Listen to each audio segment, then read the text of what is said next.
the 1970s, Sheeran was listed as one of the only non-Italian La Cosa Nostra figures in the U.S. Saudações, família! Sejam todos muito bem-vindos, irmãos e irmãs. Frank Sheeran foi o tipo de homem que nunca deixou rastros e até ganhou um grande filme sobre sua história. Ex-soldado, caminhoneiro, sindicalista e a serviço da máfia nos Estados Unidos. Ele seguia as ordens de poderosos, incluindo o lendário Jimmy Hoffa, o homem que desapareceu sem deixar vestígios. Durante décadas, ninguém acreditou nessa história, até que o próprio Frank, já velho e doente, resolveu confessar tudo. E o que ele contou mudaria para sempre a forma como o mundo via a máfia e o poder nos Estados Unidos. Se você gosta deste tipo de conteúdo, já se inscreva com o sininho ativado, deixe seu like e clique no botão de hyper para fortalecer o canal. Essa é a verdadeira história do filme O Irlandês e do homem que pode ter carregado o maior segredo da máfia até o fim de seus dias. Bora pro vídeo!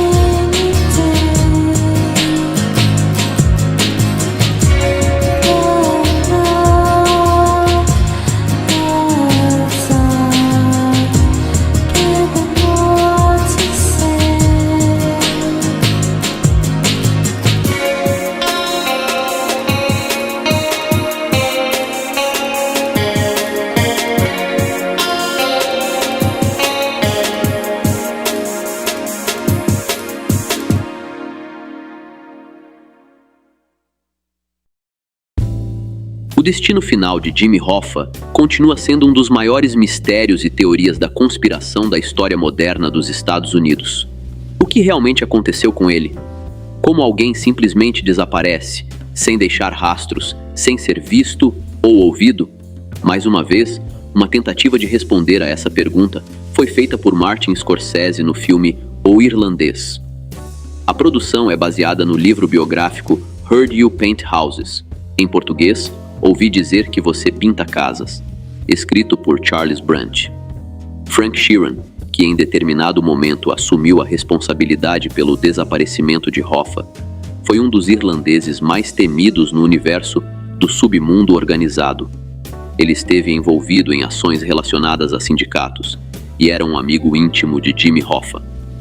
Segundo o livro, Sheeran também teria desempenhado um papel no evento mais marcante do século XX, o atentado contra o presidente John F. Kennedy. Frank Sheeran nasceu em Darby, Pensilvânia, em 25 de outubro de 1920, filho de pais católicos de origem irlandesa. Durante sua juventude, ele evitou se envolver em problemas e teve uma infância tranquila e modesta. Mais tarde, alistou-se no exército durante a Segunda Treta Mundial, onde participou da invasão da Sicília e esteve estacionado em Catania. Esse pequeno detalhe se tornaria importante em sua trajetória futura. Em 24 de outubro de 1945, Frank Sheeran retornou para casa e começou a trabalhar em empregos modestos, geralmente como motorista de caminhão ou segurança em bares locais e sedes sindicais. Foi por volta dessa época que Frank Sheeran conheceu Russell Bufalino, uma figura de destaque na influente família mafiosa Bufalino. Certo dia, Sheeran enfrentou problemas mecânicos com o motor de seu caminhão e parou em um ponto de descanso, onde, por acaso, Bufalino também estava. Observando o imponente jovem irlandês, Bufalino se aproximou para oferecer ajuda. Mais tarde, Sheeran descreveu Bufalino como a personificação mais próxima da interpretação de Marlon Brando em O Poderoso Chefão. Ele o descreveu como um homem muito educado e de fala calma. Bufalino ficou impressionado com Sheeran, especialmente porque ele havia servido na mesma região da Sicília onde Bufalino nasceu, Catania. A relação entre eles prosperou e pouco tempo depois, Sheeran foi apresentado a um amigo próximo de Bufalino. Esse amigo era Angelo Bruno, uma figura influente da máfia de Filadélfia. Bruno mais tarde ascenderia ao posto de chefe da organização em 1959. Durante esse período, Sheeran começou a realizar pequenas tarefas, como cobrar dívidas e entregar recados. No entanto, foi apenas após um incidente envolvendo um homem chamado Whispers Khan que ele foi solicitado a realizar algo mais sério, uma queda. Whispers havia emprestado uma quantia significativa de dinheiro a um negócio de lavanderia, mas o proprietário estava com dificuldades para pagar a dívida devido à concorrência de outro empresário chamado Cadillac, que dominava a maior parte do mercado. Para resolver o problema, Whispers pediu a Frank Sheeran que sabotasse Cadillac de forma definitiva, garantindo que ele saísse do negócio para sempre. Whispers também exigiu que Sheeran mantivesse tudo em segredo absoluto e não envolvesse mais ninguém na tarefa. Sheeran concordou e nos dias seguintes estudou os movimentos de Cadillac antes de executar o plano. Logo depois, Sheeran foi chamado para se encontrar com os chefes Russell Bufalino e Angelo Bruno em um bar local administrado pelo gangster da Filadélfia Felix Skinny Reich Túlio. Sheeran sabia que estava em apuros. Ele já tinha assistido às audiências do Senado sobre a máfia organizada, onde membros da máfia italiana eram convocados para depor, e entendia que essas pessoas não brincavam. Com nervosismo, ele explicou a situação para os chefes. Bruno, visivelmente irritado, revelou que possuía uma participação no negócio de Cadillac, o que colocou Sheeran em uma situação ainda mais delicada. Em sua defesa, Sheeran explicou que Whispers havia dado a ordem e insistido no sigilo. Após uma longa conversa tensa, os chefes decidiram dar uma segunda chance a Sheeran. Bruno foi direto. Disse a Sheeran para resolver a situação, e ele sabia exatamente o que isso significava. No dia seguinte, Whispers foi encontrado dado de baixa na calçada. A relação entre Sheeran e Bufalino continuou se fortalecendo depois disso. Sheeran foi apresentado a Jimmy Hoffa por telefone. As primeiras palavras de Hoffa para Sheeran foram: "Ouvi dizer que você pinta casas", um eufemismo para quedas, assim como o título do livro mencionado há pouco. Sheeran confirmou e acrescentou que também fazia seus próprios trabalhos de carpintaria, outro eufemismo que indicava sua habilidade em se livrar dos corpos. Hoffa simpatizou com Sheeran imediatamente, e a partir daquele dia, ele se tornou um amigo próximo e guarda-costas de Hoffa.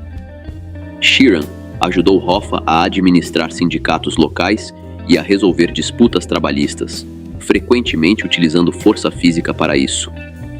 A proximidade entre eles foi tão grande que Sheeran conquistou a confiança da família de Hoffa, especialmente de sua filha Peggy. Jimmy Hoffa, desde muito jovem, foi um ativo defensor dos direitos dos trabalhadores e se tornou uma figura importante na região com a Irmandade Internacional de Caminhoneiros, por volta dos 25 anos.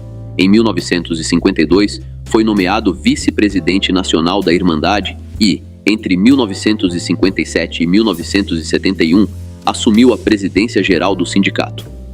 Em 1964, Hoffa obteve o primeiro acordo nacional sobre tarifas de caminhoneiros, conhecido como o Contrato Mestre Nacional de Frete. Hoffa teve um papel fundamental no crescimento e desenvolvimento do sindicato, que eventualmente se tornou o maior dos Estados Unidos em termos de número de membros, alcançando mais de 2,3 milhões de afiliados em seu auge.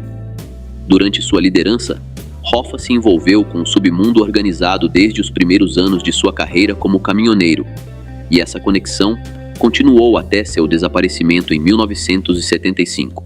Ele se tornou um dos homens mais poderosos do país durante as décadas de 1950 e 1960, sendo conhecido na cultura popular como um dos maiores inimigos da família Kennedy. Há uma teoria que sugere que Hoffa esteve envolvido na queda de John F. Kennedy, mas não existem provas concretas que comprovem essa afirmação.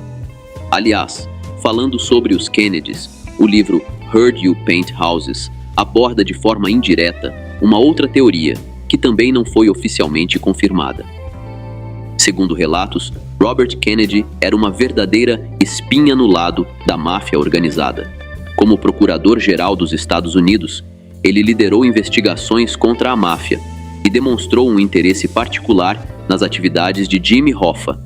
Hoffa, por sua vez, ficou profundamente irritado com as investigações, especialmente com o foco em membros da máfia, incluindo figuras como Carlos Marcello, Santo Traficante e Sam Giancana, que também se tornaram alvos das ações de Kennedy. Com a pressão crescente sobre a máfia, devido às investigações de Robert Kennedy, foi supostamente elaborado um plano para acabar com seu irmão, o famoso presidente John F. Kennedy. A ideia por trás desse plano era que, com a queda do presidente, Robert Kennedy perderia seu poder e as investigações contra a máfia seriam interrompidas. De acordo com relatos, esse plano teria sido articulado sob as ordens de Russell Bufalino. Frank Sheeran, como figura de confiança dentro do esquema, foi encarregado de garantir que os equipamentos usados na queda fossem enviados para o Texas. Ele teria organizado o transporte dos equipamentos que foram carregados em um avião com destino a Dallas, poucos dias antes da visita do presidente à cidade. No dia 22 de novembro de 1963, o presidente John F. Kennedy foi finalmente dado de baixa em Dallas, no Texas. Em uma cena do filme O Irlandês, o chefe mafioso Russell Bufalino, interpretado por Joe Pesci, diz: "Se eles conseguem derrubar um presidente, conseguem derrubar o presidente de um sindicato." Essa fala faz referência exatamente à famosa teoria da conspiração de que a máfia teria sido responsável pela queda de Kennedy. No entanto, Martin Scorsese decidiu não incluir na película o relato de Frank Sheeran sobre a entrega dos equipamentos bélicos, mencionando que não queriam se aprofundar em teorias de conspiração. Scorsese explicou: "O que queríamos fazer era explorar a natureza de quem somos como seres humanos, o amor, a traição, a culpa e o perdão. Não queria turvar a emoção e o impacto do que estava acontecendo." Em 1967, Jimmy Hoffa foi enviado à prisão por acusações de suborno e fraude. Durante o período de encarceramento de Hoffa, Bufalino chamou Sheeran para cuidar de um problema em Nova York envolvendo Joe Gallo. Joe Gallo era um perigoso criminoso e integrante de uma célula dissidente da família Colombo. Após ser libertado da prisão, aparentemente planejou uma tentativa de queda contra o chefe máximo da família Colombo. Esse chefe era Joe Colombo. Os líderes da máfia não estavam satisfeitos com as atividades de Colombo. Ele havia sido o chefe da Liga de Defesa ítalo-estadunidense, fazendo discursos públicos e concedendo entrevistas para a imprensa. Era publicidade demais para um chefe da máfia, então alguns líderes decidiram eliminar Colombo. Embora o ataque tenha ocorrido, a execução foi desastrada, pois foi realizada em plena luz do dia, na frente da família Colombo, durante um comício do Dia da Unificação Italiana, algo proibido pelas regras da Cosa Nostra. Os seguidores leais a Colombo buscaram a todo custo, e Gallo manteve um perfil baixo após o ataque. No entanto, na noite de seu aniversário em 1972, Gallo comemorava com familiares, amigos e um segurança. Em um restaurante no bairro da Pequena Itália, em Manhattan, Gallo se sentou de costas para a parede e, após algumas bebidas, relaxou a guarda. Foi então que Sheeran entrou e se posicionou no bar, em frente a Gallo. Depois de alguns minutos, Sheeran se levantou do bar, se aproximou da mesa de Gallo e começou a disparar. O segurança de Gallo ficou ferido enquanto ele corria em direção à saída, tentando atrair os tiros para longe do grupo. Sheeran o alcançou do lado de fora e disparou mais tiros contra ele. Sheeran fugiu com um cúmplice, que dirigiu o carro para a fuga. Versões contraditórias sobre a queda de Gallo sugerem que 4 membros da família Colombo invadiram o restaurante e realizaram a queda sob as ordens do chefe interino da família, Joseph Luparelli. Por outro lado, o ex-caporegime da família Colombo, Michael Franzese, também contesta a ideia de que Sheeran tenha sido o sicário, comentando sobre a cena da queda retratada no filme O Irlandês. Ele afirmou que, na verdade, sabe o que realmente aconteceu naquele dia, baseado em seu envolvimento pessoal com a máfia na época. Durante seu tempo na prisão, Hoffa teve uma disputa com um aliado próximo chamado Tony Provenzano, um capitão da família mafiosa genovese. A treta surgiu por pagamentos de pensão relacionados a um trabalho sindical que Provenzano acreditava ter direito, mas Hoffa se recusou a honrar esses pagamentos devido à condenação de Provenzano. Disse que houve um confronto físico na prisão, onde Hoffa e Provenzano chegaram a trocar socos. Em 23 de dezembro de 1971, Hoffa foi liberado da prisão quando o presidente dos Estados Unidos, Richard Nixon, comutou sua sentença por tempo cumprido. No entanto, algumas fontes sugerem que houve subornos envolvidos, com Nixon estando possivelmente implicado. Segundo funcionários do Departamento de Justiça e da Casa Branca, a liberação de Hoffa foi condicionada ao compromisso de que ele não se envolveria direta ou indiretamente em atividades sindicais até 1980. Temendo essa restrição e com o objetivo de recuperar a presidência do sindicato, Hoffa alegou nunca ter aceitado tal condição e entrou com uma ação judicial, mas sem sucesso, para tentar anular a restrição. No entanto, Frank Edward Fitzsimmons, o atual líder sindical da Irmandade Internacional dos Caminhoneiros e apoiado por Tony Provenzano, apoiou a posição do governo. Mas Hoffa tinha outros planos. Ele queria remover do caminho tanto Provenzano quanto Fitzsimmons, para abrir espaço e conquistar a presidência dos caminhoneiros. Hoffa planejava publicar um livro acusando Fitzsimmons de se vender para os mafiosos e de conceder grandes empréstimos, sem juros ou a juros baixos, dos fundos de pensões dos caminhoneiros para empresas ligadas à máfia. Enquanto isso acontecia, Bufalino e Sheeran viajaram para Nova York para se encontrar com o subchefe da família mafiosa Genovese. Anthony Tony Salerno tinha controle sobre vários sindicatos e afirmou que, embora apoiaria a campanha presidencial de Hoffa, não se intrometeria no caminho de Tony Provenzano e Fitzsimmons. Após outros contratempos na campanha e ameaças contra Fitzsimmons, Hoffa começou a acusar publicamente a máfia de estar envolvida no fundo de pensões dos caminhoneiros. Ele afirmou que, sob a liderança de Fitzsimmons, os empréstimos dados à máfia, provenientes do fundo de pensões, para a compra de cassinos em Las Vegas, não estavam sendo pagos. Hoffa alegou que, uma vez de volta ao cargo, confiscaria esses empréstimos e assumiria o controle dos cassinos. Em 1975, a relação de Hoffa com a máfia havia piorado de uma maneira que ele nunca imaginou. Diante disso, Bufalino e outros chefes mafiosos decidiram que não era uma boa ideia Hoffa se candidatar à eleição de 1976 e comunicaram isso a ele em uma reunião. Porém, Hoffa simplesmente ignorou o pedido de Bufalino. Entendendo a gravidade da situação, Bufalino pediu discretamente a Sheeran que tentasse convencer Hoffa a não se candidatar. Bufalino explicou que as pessoas estavam com sérios problemas com Jimmy, e foi nesse momento que ele disse que, se a máfia poderia eliminar um presidente dos Estados Unidos, também poderiam eliminar um presidente de sindicato. Após isso, e a contragosto, bastante irritado, Jimmy Hoffa concordou em se reunir e resolver as coisas com Tony Provenzano. Ele sabia que precisava do apoio de Provenzano e da máfia se quisesse ter alguma chance de ganhar as eleições de 1976 e, mais importante ainda, sobreviver. Com isso em mente, foi marcada uma reunião para o dia 30 de julho de 1975, em Detroit, onde Hoffa se encontraria com Provenzano. Alguns dias antes da reunião, Bufalino comunicou a Sheeran que Hoffa deveria ser eliminado e que ele ficaria responsável por isso. Sheeran entendeu que o trabalho aconteceria com ou sem ele, e que caso se recusasse, também seria dado de baixa. Ele não tinha escolha. Antes da hora marcada para a reunião, Sheeran dirigiu até uma casa em Detroit, onde o golpe aconteceria. Lá, encontrou-se com Salvatore Briguglio, um membro do grupo de Tony Provenzano, que estava ali para recebê-lo. Presumivelmente, outros membros do grupo de Provenzano estavam no local para ajudar na operação de limpeza e eliminação dos corpos. Charles O'Brien, o filho adotivo de Hoffa, pegou Sheeran na casa e, depois de sair de lá, os levou a um restaurante próximo. Lá, pegaram Hoffa, que estava furioso. Ele havia esperado por meia hora no restaurante e hesitava em entrar no carro, mas sabia que seu amigo de confiança, Sheeran, estava ao seu lado.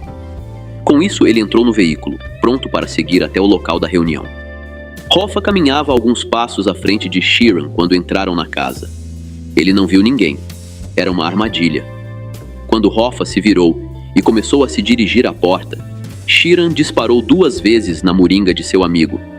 Era o fim de Jimmy Hoffa.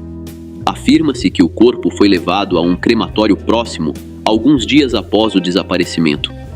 Embora sempre tenha permanecido um mistério se o filho adotivo de Hoffa sabia dos planos, ele negou repetidamente quando foi publicamente acusado. Em uma entrevista, Charles O'Brien negou ter qualquer envolvimento com a desaparição de Hoffa e afirmou não acreditar que o mistério sobre sua queda fosse resolvido. Nunca disse que via Hoffa como uma figura paterna. Ele era apenas uma criança quando Hoffa o acolheu junto com sua mãe. É muito frustrante. Eu guardo tanto dentro de mim o amor por ele e pela família dele, disse O'Brien. Hoffa foi presidente dos caminhoneiros de 1957 até 1971. O FBI afirmou que seu desaparecimento estava relacionado com seus esforços para recuperar o poder dentro do sindicato. O'Brien disse à imprensa que Hoffa tinha a intenção de testemunhar perante a Comissão Especial de Investigação do Senado estadunidense sobre a participação da máfia nos planos, apoiados pelos Estados Unidos, para acabar com Fidel Castro, presidente de Cuba. O'Brien nasceu em Kansas City, Missouri, em 1933. Quando criança, se mudou para Detroit com sua mãe após o pai abandonar a família, e a mãe de O'Brien se tornou amiga da família Hoffa. Quando Hoffa se tornou presidente do sindicato, O'Brien, aos 23 anos, passou a ser seu assistente especial. Eles eram tão próximos e Hoffa tratava O'Brien com tanto carinho que muitas pessoas acreditavam que Hoffa era seu pai biológico. Após a desaparição de Hoffa, Bufalino e Sheeran viajaram a Nova York para se reunir com Tony Salerno, a fim de resolver qualquer cabo solto relacionado à queda. Tony Provenzano também estava na reunião. Provenzano afirmou que sabia que Hoffa queria eliminá-lo junto com Fitzsimmons, mas no final, Bufalino teve uma conversa tranquila com Salerno e a disputa foi resolvida. Nos dias seguintes ao desaparecimento de Hoffa, Sheeran foi visitar sua ex-esposa, Mary, para deixar dinheiro. Sua filha, Peggy, estava lá e percebeu a expressão no rosto de Sheeran. Ela sabia que seu pai estava envolvido no desaparecimento de Hoffa. Foi o último dia que Sheeran viu sua filha. Em 1978, a máfia começou a suspeitar que Salvatore Briguglio estava cooperando com o FBI. O protocolo normal para um mafioso que fosse à sede do FBI seria informar seu capitão antes de ir, mas Briguglio visitou o FBI sem avisar seus superiores. Isso marcou sua eliminação.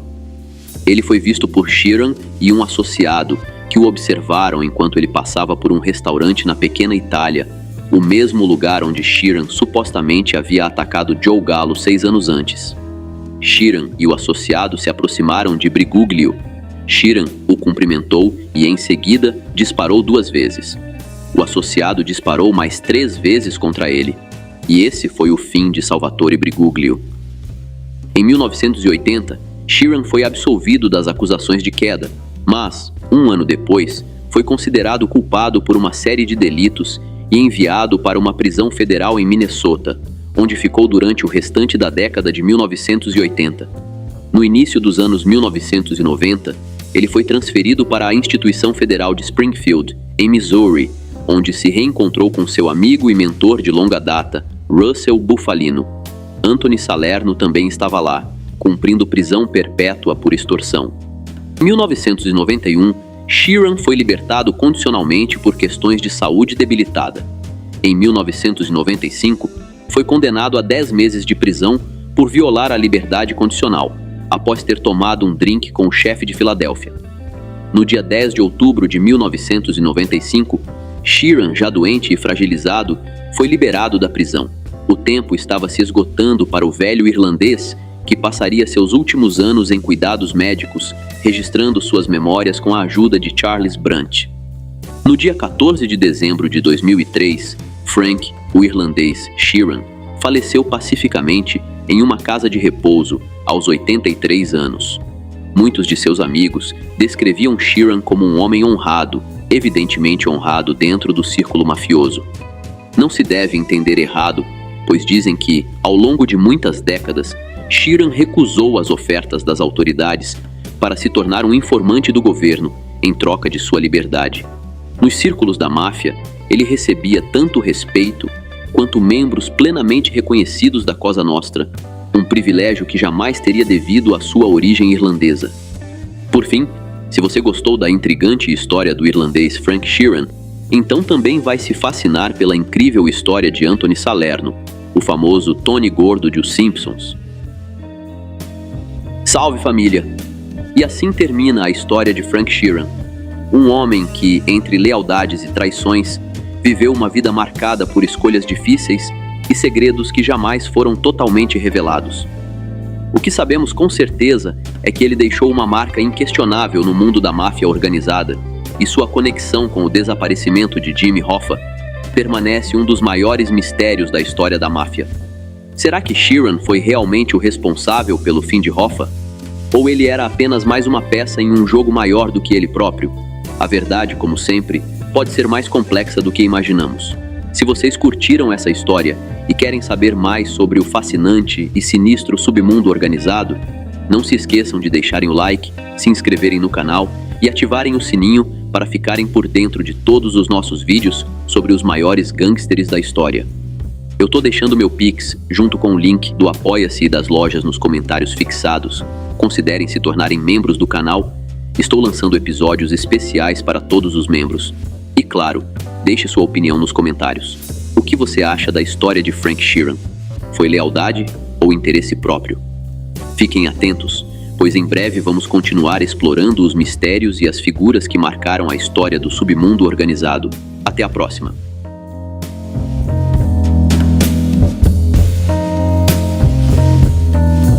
Galera, rapidinho, se vocês curtem o conteúdo aqui do canal e querem dar aquela força sem gastar nada a mais por isso, prestem atenção nessa dica. Sempre que vocês comprarem qualquer coisa na Amazon, seja um livro, fone, celular ou até um cabo USB, usem o meu link de afiliado que está aqui na descrição. Quando você compra por lá, a Amazon me paga uma pequena comissão, sem mudar absolutamente nada no valor da sua compra. É uma forma simples e gratuita de apoiar o canal. E você ainda garante os produtos que já ia comprar. Então já sabe, né? Clicou no link da descrição antes de comprar. Você já está ajudando. Valeu demais!